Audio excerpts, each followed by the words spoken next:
Hey guys, welcome to this week's Q&A.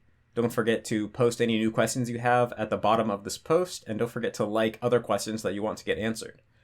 But now that I've been doing this for a few months, it seems that, I've answered a lot of people's questions, and there seems to be less new questions each week. So if you're thinking about maybe posting a question, but you're hesitant for whatever reason, just go ahead and post it, because it's pretty likely that'll get answered now, because it looks like I'm getting close to being able to answer every question that gets posted on here. So John Brendel asks, how advanced are you in terms of meditation? Now, I get asked this question pretty often. I also just get asked to talk more about meditation in general, but I avoid doing this for a few different reasons. One reason is that, the biggest reason is that just because you're kind of on board with MIA and what I talk about with regards to learning languages, that doesn't necessarily mean that you'll be on board with all the things I have to say about meditation, all my opinions related to that. It's kind of like, it's like similar to politics, right? It's like most people have some sort of political opinions, right? And there's a large range of popular political opinions that you can have. But just because you agree with me when it comes to learning languages, and or at least you trust my advice when it comes to learning languages, that doesn't mean that you're also going to agree with my political opinions. And so it's not, because what I'm doing with MIA is helping people learn languages, it's not really appropriate for me to talk about my political opinions, because first of all, it's unrelated. And second of all, that might, if you're a mature person, then just because you have different political opinions of me, that wouldn't stop you from listening to my language learning advice. But the reality is that there are a lot of people who can't really make that distinction in their mind. And so if they realize that I had what they consider to be the wrong political opinions, then they wouldn't be interested in hearing me talk about language learning anymore, because I would just, they'd kind of write me off as no longer being a person who really gets it or being is competent, because they only, because that's just kind of the reality. And so I think it's a similar thing with meditation, where if I really talked about all the thoughts I had about meditation, I know that would alienate a lot of people, and they wouldn't be on board with a lot of the things I had to say. And so basically, that's why I don't do it, because it's separate enough. Like, in a way, meditation is related to learning Japanese, because I say, hey, you should meditate. It's going to increase your ability to learn languages, and I believe that to be true. But if I go any more into the details about the world of meditation, and like what meditation really is and what it can do for you and things like that, a lot of people would just be very turned off and alienated. And so I basically feel that I can't do that.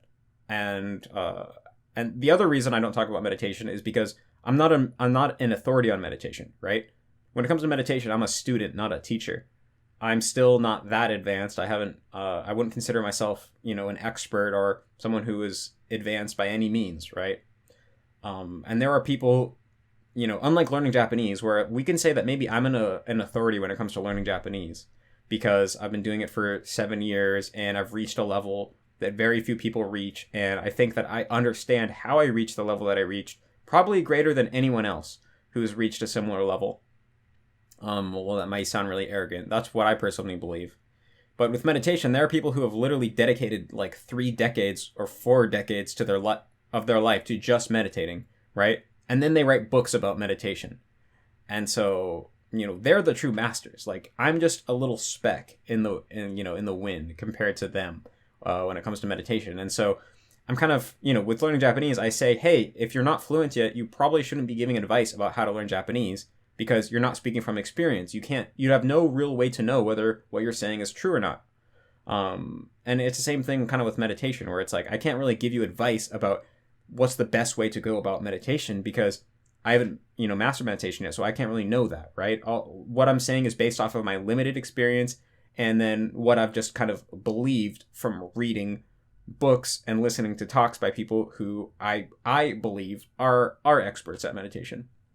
And so it's kind of like if you just start doing AJAT or MIA or something, right? And you're just a few months in, and then, you meet someone else who's learning a language, you can tell them like, hey, I kind of have a different philosophy when it comes to learning languages. I'm doing this other thing. It seems to be working well for me. And then you can send them like a link to the AJAT website or to my YouTube channel or something, but you can't really teach them how to do it, right? You're probably not going to try to be like, yeah, this is how you do RTK, this is this and this, because, you know, you have to take care of your own stuff, and, you know, you're not really qualified to do that yet. And so it's a similar thing where it's like, I'm linking you guys to the MIA, or sorry, I'm linking you guys to TMI, the Mind Illuminated, and saying, hey, this is a really good book I found. It seems really cool. I really think this guy knows what he's talking about. Go learn from him, instead of me just, you know,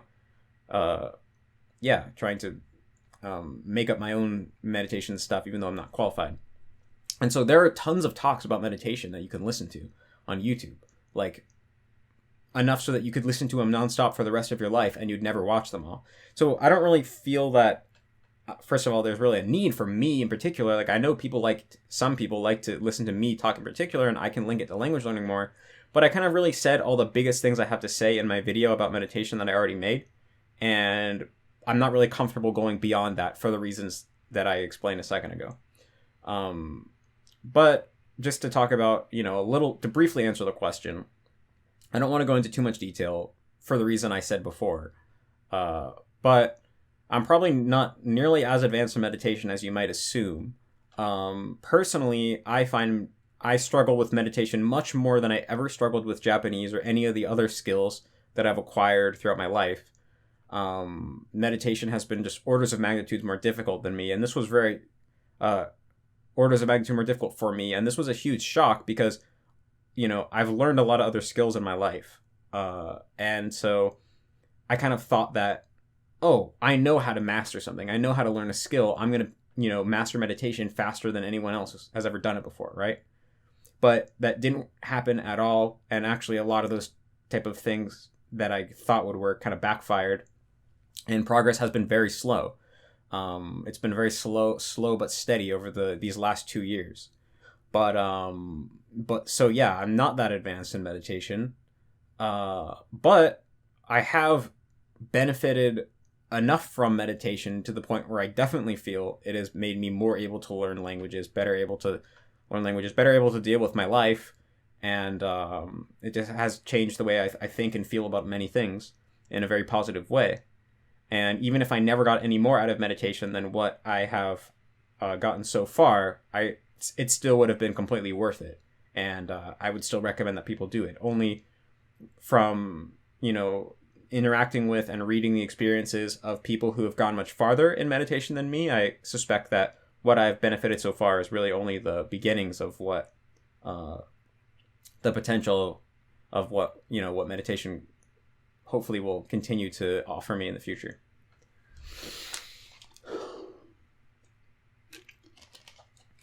Ayel Goldberg asks, let's say an AJATer / MIAer, please don't say MIAer, I really hate that word, really wanted to learn cooking. What if they went through a ton of cooking videos? Do you think that person would learn / comprehend any faster because they have a strong intention to understand what's being said? Because they also plan to follow the instructions in the future themselves, thus they might have convinced their brain to set higher priority and engage better with the immersion material in question. I'm currently trying to do this, and I'm not sure if I'm learning faster because of the above, or because the content itself is super comprehensive, or both. I'm aware that cooking vocabulary is somewhat limited, but I plan to continue doing so with other materials of my interest as well, and not just binging on entertainment such as anime. Interested to hear your thoughts about this. So yeah, I mean, definitely if you're intrinsically interested in something, that's definitely, I think, gonna allow you to acquire it faster. Because I think from the brain's point of view, being intrinsically interested in something and something being, you know, important to you or necessary for you are kind of all the same thing, right? I think it all comes down to intrinsic motivation. If you have intrinsic motivation to want to be able to understand whatever you're listening to, like the content in particular, then I think that's going to help you acquire faster, and it is going to kind of kick the language acquisition part of your mind into gear. I think Stephen Krashen has talked about this, that motivation and engagement are very important factors in the acquisition process. And so if you really wanted to learn how to cook, and then you're watching cooking videos, I do think that that could be very beneficial. Just the other thing to keep in mind is that no matter how motivated you are, that alone isn't going to make something comprehensible. So if something is way above your level to the point where you're understanding almost nothing, no matter how interested you are in it, it might not be as beneficial as something that's, more comprehensible to you, like more closer to your level, just because, if something is complete gibberish to you, being interested in that isn't going to change that fact. And the other thing you have to take into account is that different domains of the language are intrinsically more suited for acquisition than others. Like, for example, it's very hard to learn from music because it doesn't sound anything like normal speech does. But on the other hand, it's very easy to learn from TV shows because there's an ongoing narrative. There's characters that repeatedly show up, and there's a lot of visual clues as to what's being said. So all those things kind of make it easier for your brain to deduct what words mean. And so you also have to take that comprehensibility and the intrinsic kind of acquirability of the input into account. And so with cooking videos, like you said, there's kind of a limited vocabulary, right? Maybe you do have a lot of that visual component because you're watching him do it if you're watching cooking videos. And so maybe that would be, and if that is close to your level or it's like comprehensible, then that could be really ideal for you, right? Like you said, it seems to be working well for you. And that makes a lot of sense to me because you got that visual, component. It's easy. You get to see what's going on, so that helps out. Plus, maybe it's close to your level, and plus, you're really interested in it, right? And so it's really important to you. So those kind of all come together and make it a really awesome thing. Just you have to, you'll probably learn how to understand most of that stuff pretty quickly because, like you say, there's a limited vocabulary in cooking stuff, and so then you want to move on. But I think if you can find basically those three components, then your improvement's always going to be the quickest. And so you might not have a perfect balance of all three, but try to maybe get at least two of them at any time. But I definitely think that, to answer your question, that being interested in stuff definitely, I think, kicks your brain into gear more, helps your brain cooperate more, and you're going to learn faster. Nanashi asks, did you do or would you recommend any targeted study for learning Japanese numbers/math? I find it much more difficult for me to manipulate and process spoken Japanese numbers in my head compared to English, where the process feels mostly unconscious. To elaborate, I know all the terms and such, it's just that the actual comprehension process for numbers feels like a fundamentally different skill than processing conversations in normal speech, at least to my current level. Well, yeah, I can totally relate to what you're talking about. This is actually something that I still struggle with and I'm pretty bad at because, it's not just numbers, but they're this problem that I kind of noticed in myself was when I'm listening to Japanese, if I hear a place name or a big number, my brain kind of just goes, oh, big number, and then it doesn't really register what the number was, right? And if you're not paying attention, it almost feels as if you understood it. It's like, oh yeah, I borrowed blank amount of money from him, and it might be some big number. And then it feels like, oh yeah, he borrowed a big amount of money from him. But when you really think about it, your brain, my brain didn't register what the number actually was. And I think that's kind of what you're talking about. And if I do want to register the number, it's really slow. It's I have to pause it and convert it into actual a number. Okay, isenman, that means that. And then 250 or whatever. And it is pretty slow and it takes energy. Whereas you say with English, right, it's just automatic.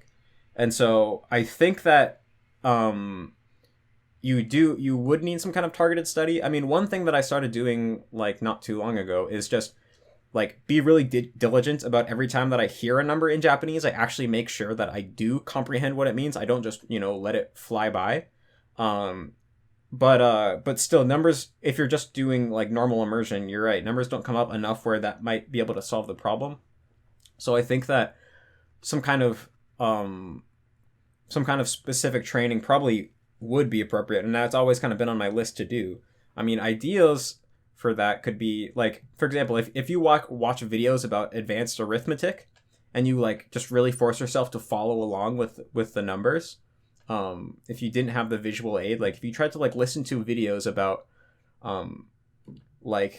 like if you could find some kind of like spoken arithmetic test or something where it's like this number minus this number plus that number, and you forced yourself to do that all in Japanese, I think that would be really good training. Or even just like, I think actually doing math in Japanese would help a lot. Like actually, if you bought like a high school math textbook for in Japanese and you kind of just did that, but about processing big numbers quickly, I kind of feel like that's just practice, right? It's just like maybe you have to process a big number in Japanese like 500 times before it gets really automatic. And so I think, yeah, you can either try to search out something that would give you that opportunities to practice that in a more condensed fashion, or you can just kind of let it happen more slowly over time by being deliberate about really registering the numbers when it comes up in your immersion. But that's something I want to explore more as well. And if I do explore more and I have any discoveries, I'll make sure to share that.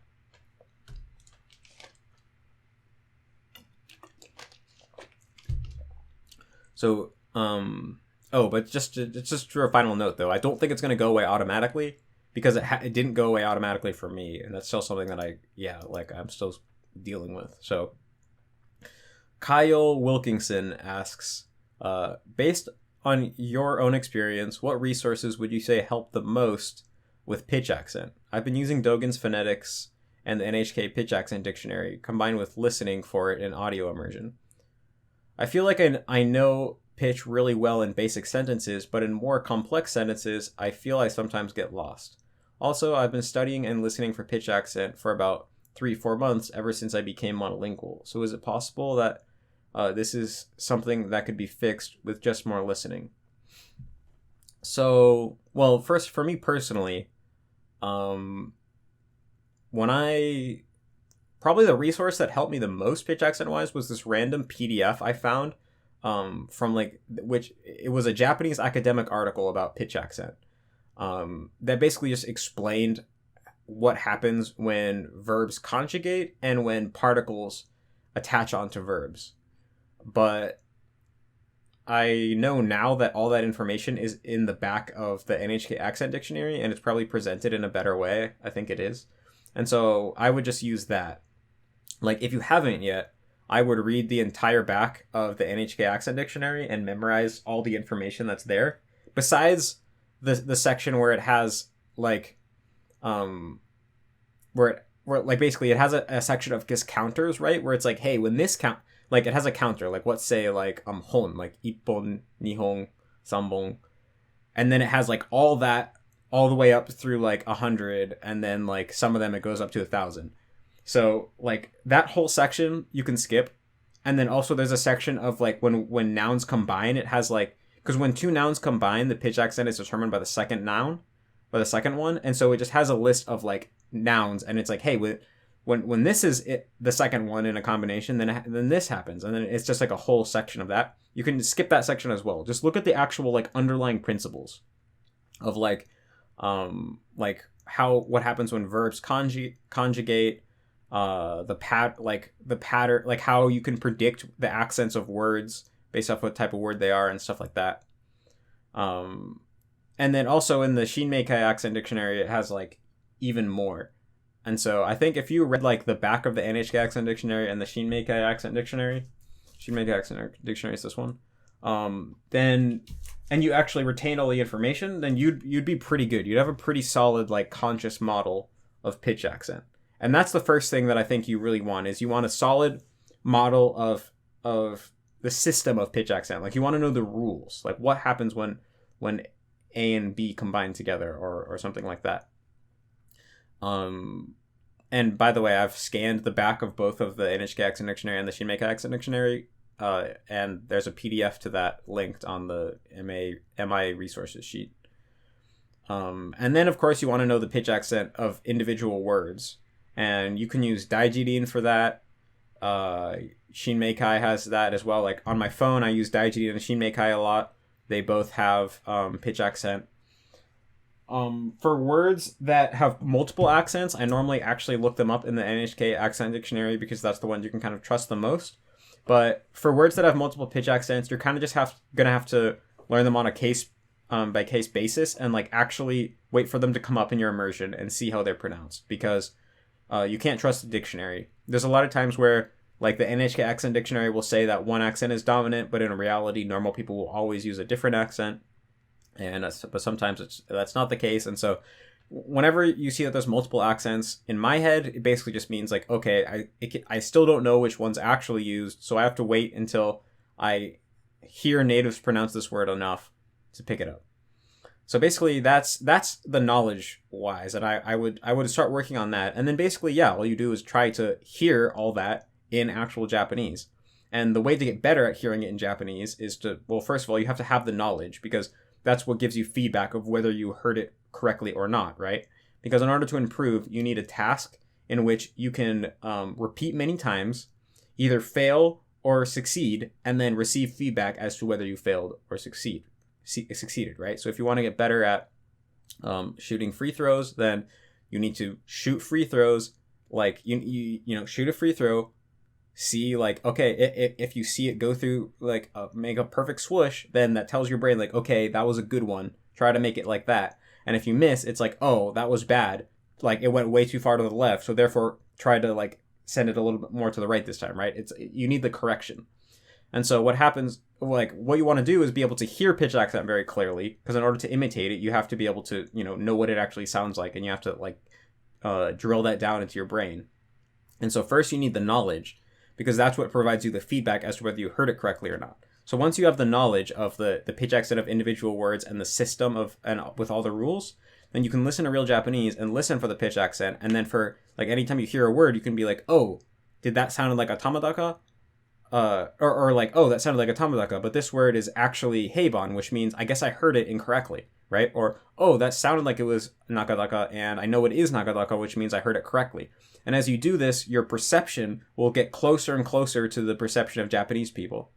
And you'll get better and better at hearing it and at parsing it. And you'll be able to do it more quickly.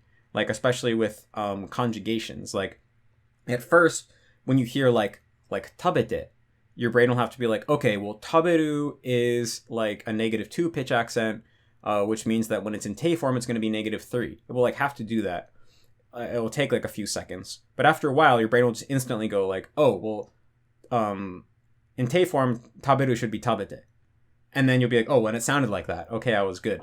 And so you get, although there's a lot of complicated rules, your brain gets really good at applying them to the point where it's almost like instantaneous. It's like your brain makes all these shortcuts. And so, yeah, if you want to get better at hearing them in sentences, it's just about trying to hear them and then basically, giving yourself that feedback. But giving yourself the feedback should be pretty much automatic, right? It's like you heard it and then you think like, oh, well, what did it sound like? And then what should it have been? And then like the whole process of going through that becomes really like automatic and instantaneous. And so the more you practice, the better you get. But the thing is that you only get better when you're listening for the pitch accent, right? If you're just like listening to Japanese, you're just trying to understand the plot, you're not going to get better at hearing the pitch accent. You're going to get better at just, understanding Japanese, but you're not going to get better at hearing pitch accent. You're only going to get better at hearing pitch accent when you actually practice trying to hear the pitch accent. And so you have to be pretty conscious about that, because if you just like try to listen to the pitch accent for like 5 minutes a day, and then the rest of the time you're just like focusing on the content and like, forgetting about pitch accent, then you only really practice pitch accent for 5 minutes a day, and your improvement's going to be pretty slow. And so if you really want to like start catching up to Japanese people to the point where you can notice it all the time, then yeah, you need to practice a lot. But it gets easier and easier, and it does get to the point where for certain things it will be almost automatic, right? Like if I'm listening to like a drama, for me personally, like parsing the pitch accent doesn't take that much extra energy. It only uses like 10% of my brain to like be parsing all the pitch accent, because I'm already like really comfortable with that, and of all the words, and I already know the pitch accent of the words that tend to come up in dramas like really well.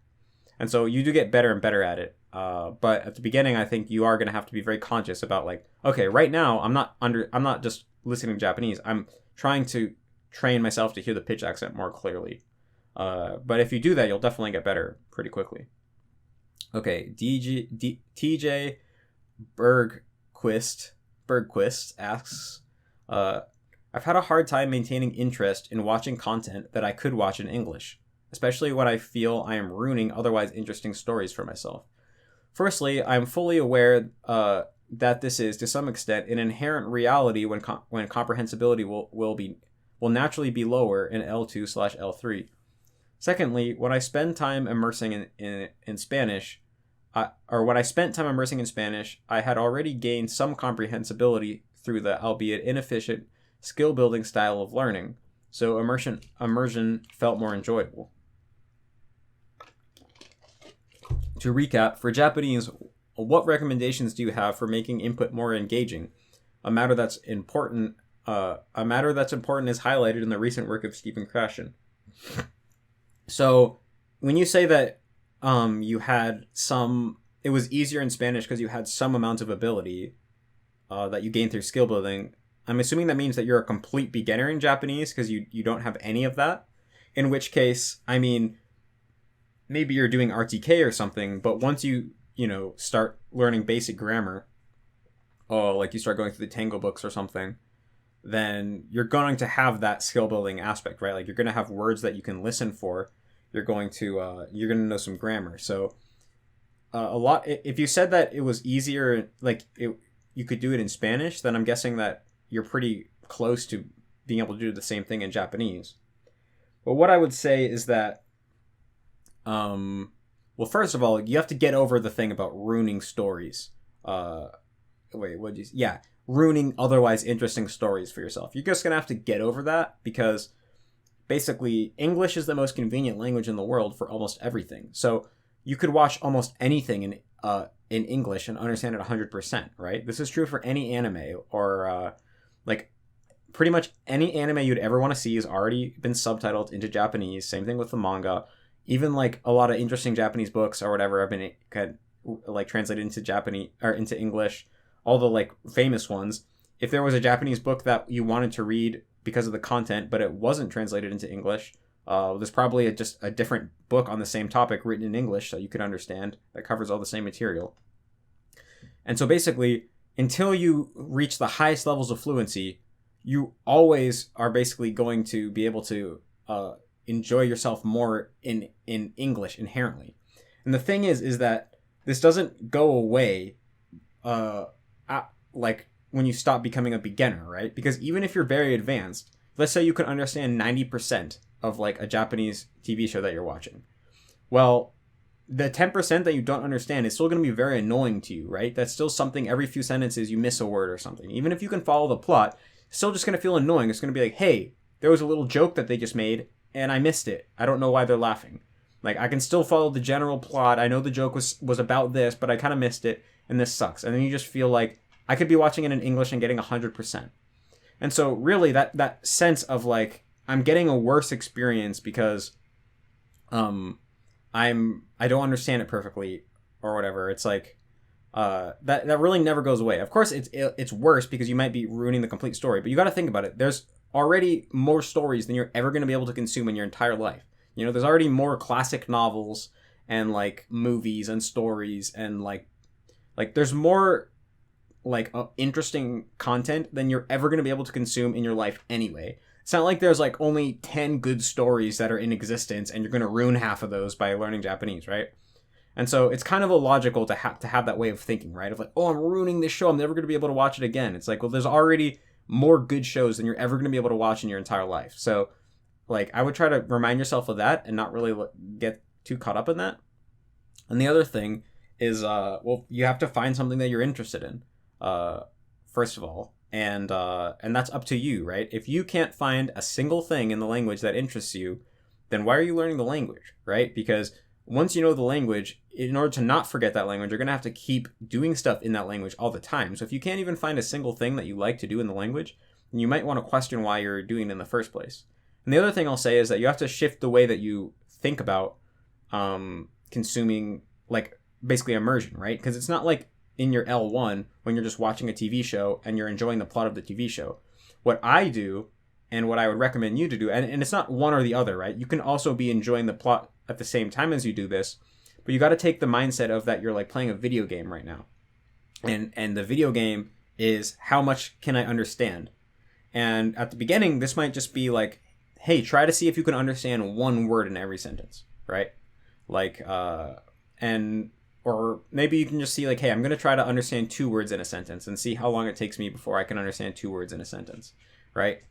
Or you can just say like, I'm going to try to notice a word that I feel like I've heard before so that I can look it up, right? Or not, or it could just be, I'm going to try to hear a word clearly enough so that I can look up what it means, right? And once you start looking up words to see what they mean, well, then your understanding is growing all the time, because then you'll probably hear that word again in 5 minutes and then you'll understand it. And so you got to kind of make the process of immersion more engaging by using your mind in a different way, you know? You have to, even if you're at the very beginning, just see like, hey, let me see if I can parse the word boundaries. Let me see if I can see where one word starts and another word stops, you know? And so it's up to you to engage more with this process. And it kind of is an acquired taste, but I think it's something that you'll be able to do. And if you really just can't enjoy immersion at all, you like through some combination of finding things that you like and then trying to engage more with it more actively, then I mean, I don't know what to tell you, because that's what language learning is. And if you completely hate the action, that the main action you have to take in order to improve at the language, then language learning like might not be for you, which is the case, right? It's like not guaranteed that everyone will enjoy it. But I think for a lot of people, they just have this kind of sense of like, oh wow, I'm going to be able to understand this soon. This is going to be cool. Like, oh, I can't wait to improve. Like every moment that I'm listening, that's growing my ability.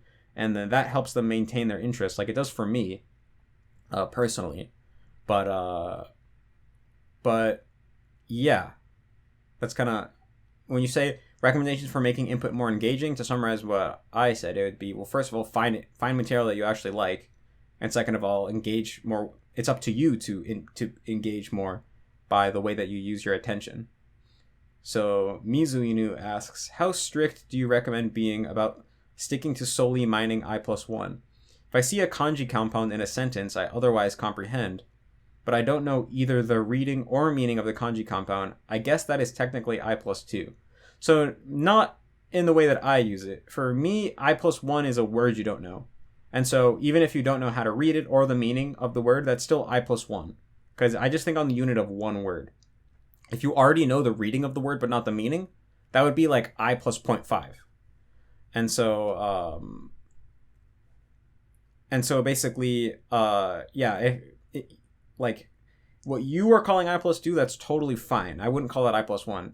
And so it's fine to do some I plus 0.5 cards. But especially at the beginning, I try to avoid that, because if a card's I+5, meaning like you can already read it and you recognize the kanji, you can read the kanji, and you just weren't sure what the meaning was, and you looked up the meaning, there's a good chance that you don't need a card to remember that.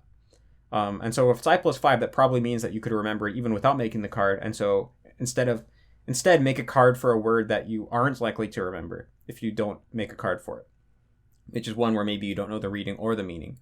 And so it's fine to make some I+1 cards, but I plus 0.5 cards, but I'd make mostly I+1 cards. And then about I+3, what I would call I+2 is if there's 2 whole words that you didn't know.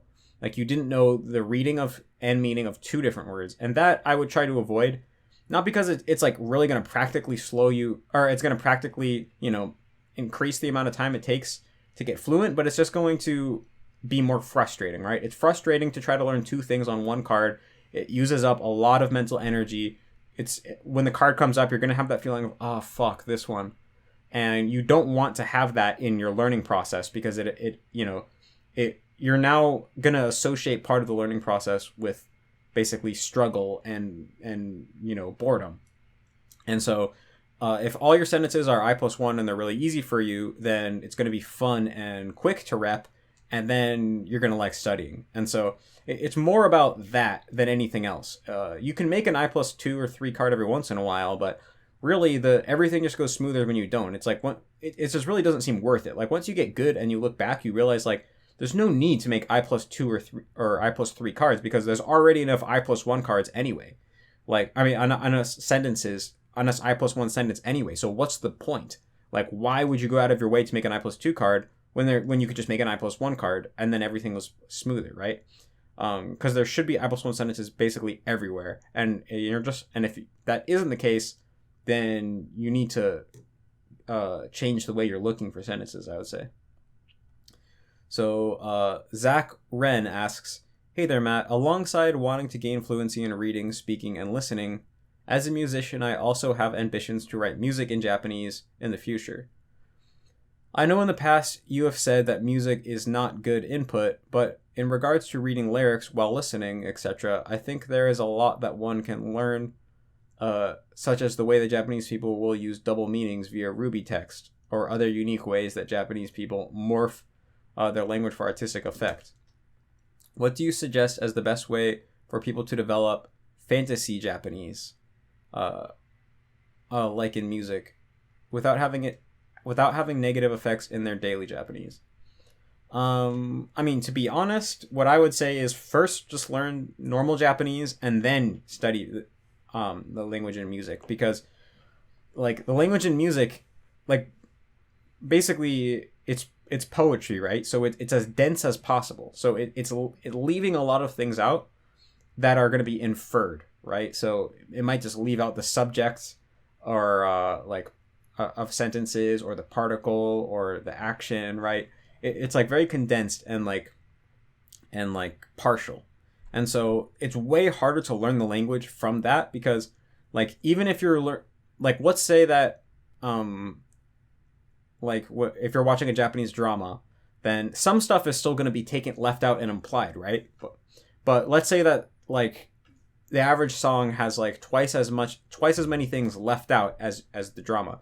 So it's already hard enough to understand the drama, even though everything's there, right? So imagine how hard it's going to be to understand when things are like left out. It's like first you have to find out what's being left out, and then you have to understand it. And so it's just going to be way slower. And the other thing is that like there's not a real consistent way to the way that Japanese people like make the lyrics of songs. It's like every artist will do it totally differently. It's like they're making up their own like subset of the language almost. And so it's just really not ideal to learn from. That's all I can say. It's one of those things where trying to learn Japanese from music will take forever. Forever is a relative, I'm just meaning to you a lot amount of time. But let's just say in this example, if you learn, let's say that, if you wanted to get to the point where you can fluently understand Japanese music, learning normal Japanese and then studying Japanese music is the quickest way to go, because it's like a stepping stone, right? It's like, just like it's easier to go to. It's like finishing second grade will be easier if you went to first grade. That's kind of the way that I think about it. And so it's like if you're still a beginner in Japanese, I would say just it's totally cool to like listen to Japanese songs and like look at the lyrics and stuff, but just because you like doing that and it keeps you motivated and you can like mine sentences and stuff from that. But I mean, if you really want to get to the point where you have a strong enough command of Japanese that you can write songs in Japanese, I would say get really strong at normal Japanese first and then study music, and it will make a lot more sense. Because that's kind of like what Japanese people do too, right? It's like first they learn normal Japanese and then they get into their whatever genre of music they like, and then they listen to the lyrics all the time, and they kind of acquire the sub-language of that genre, right? Or like the subdomain of the Japanese language that's used in that genre of music. And so yeah, but it's just so fragmented and broken that I feel like it's very unideal to try to learn from the first time. And like the things you say about like how people use double meanings with Ruby text, it's like you can learn that all over the place. Like people, no matter where you look in Japanese, you're gonna come across those type of things. So it's not like you need to listen to music to learn those type of things. Like in my experience, I never really paid attention to Japanese music that much. Even now, like sometimes if I like a song, I'll like go and learn the lyrics, but I've never really been that into Japanese. Well, I've never been into lyrics in general, like English or Japanese. I like music a lot, but I just like the way that it sounds, and I never really was into lyrics or words. But when I go and read Japanese lyrics, I can understand them just because I know normal Japanese, right? Like just automatically. So, yeah. Okay, let me see. Maybe,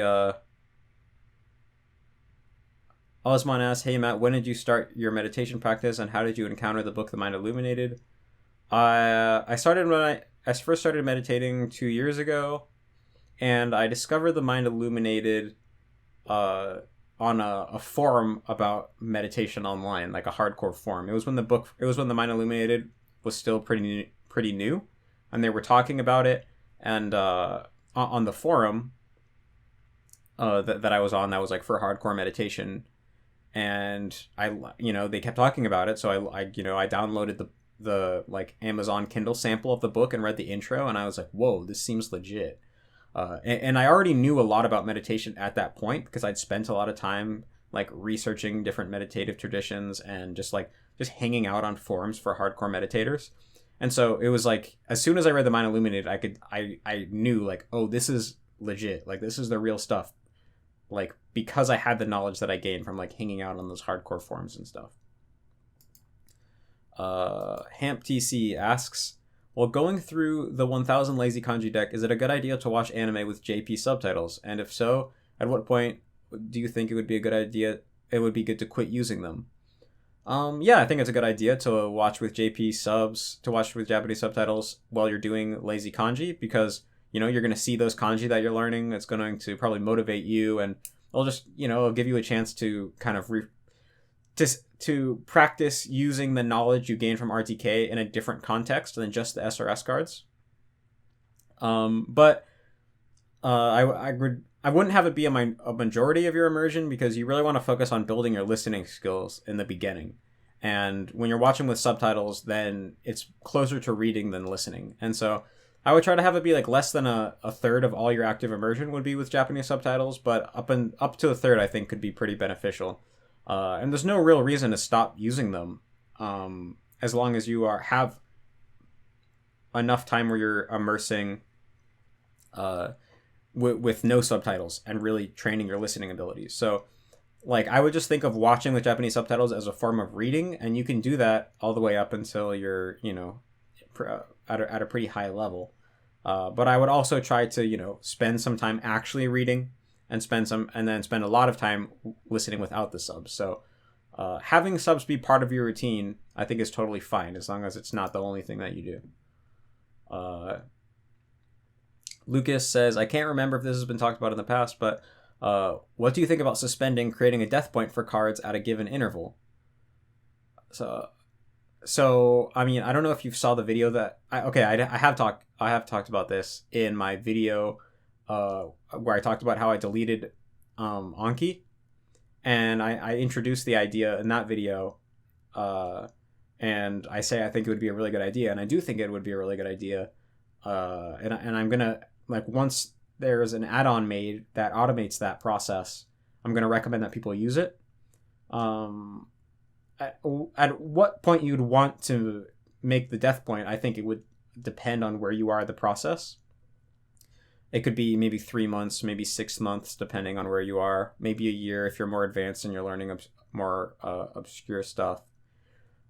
Yoga Pants was supposed to make the add-on. He's still going to, but some stuff came up in his life that made it so he's not been able to spend that much time working on the add-ons recently. But most of that stuff has been taken care of, and so hopefully he'll make it pretty soon.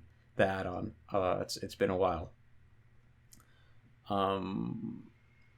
Okay. I'll answer one more question. Michael Edwards says, background. Before I started AJAT, and right now as well, I was really into light novels and programming, so I made a script that would take the text from light novels and give me an MP3 file with text-to-speech audio of it. For my time using it in English, it was pretty obvious that the voice wasn't natural, but it wasn't pronouncing words wrong, and it was the best way at the time for me to get the most out of these books. I want to know if you think that I would be a mistake to do this with Japanese books. Do you think from listening to this I would pick up bad habits? Very much doubt I would end up trying to talk anything like the TSS voice, but I just want to make sure I'm not blindsided by something I did not think of. I mean, I wouldn't recommend doing this just because the robot voice, it doesn't sound like real Japanese. And so, like, as a beginner, it's probably just a more efficient use of your time to train to, like, listen to real audiobooks. Like, you can get real audiobooks, some of them of light novels. So it kind of seems like, why don't you just listen to voice, like audiobooks by a voice actor versus a computer? I mean, the computer, it will pronounce some things wrong because of pitch accent, but that doesn't really matter because at the beginning you're probably not going to be paying attention to that anyway. And I mean, you have to work very hard to pick up pitch accent habits. So if you're not trying to pick up the habits, then I don't think you're going to. So I mean, practically, I guess it's fine, but it's like, I haven't, it's kind of like mystery territory, right? Because it's like, how effective is it to as a beginner listen to a robot instead of an actual human?